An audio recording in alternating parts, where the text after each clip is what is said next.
শুকনো লঙ্কা, তেজপাতা, জিরে ফোড়ন দিয়েছি, একটু কাজু কিশমিশ দিয়েছি, দুটো টমেটো তার দানাগুলো বের করে দিয়েছি, আর একটু নুন দিয়ে দিলাম, একটা আলু কেটে দিয়েছি, আর কতগুলো কুমড়ো দিয়ে। সবজি ভাজা হয়ে গেছে। ছোটো বাটির 1 বাটি ডাল ধুয়ে রেখে দিয়েছিলাম, দিয়ে দিলাম।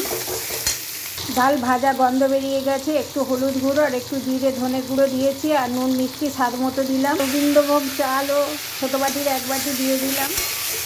দেখুন বন্ধুরা, নেড়ে ছেড়ে এবারে একটু গরম জল দিয়ে দেবো। গরম জল দিয়ে দিয়েছি, এবারে চাপা দিয়ে দেবো।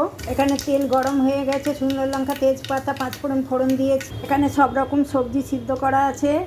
একটু আদা গ্রেট করে, হলুদ গুঁড়ো, ধনে গুঁড়ো, জিরে গুঁড়ো একটু দিয়ে দিয়েছি। দেখুন বন্ধুরা, সবজিটাও সিদ্ধ করা ছিল।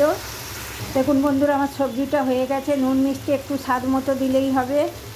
এখানেও নিরামিষ খিচুড়ি হয়ে গেছে। উপর দিয়ে ধনেপাতার কাঁচা লঙ্কা ছড়িয়ে দিয়েছি। আমার দুটো রান্না একসঙ্গে করেছি। কেমন খিচুড়িটা হয়েছে দেখে বলবেন বন্ধুরা। ভালো লাগলে বন্ধু ভেবে একটা লাইক শেয়ার কমেন্ট করে দেবেন।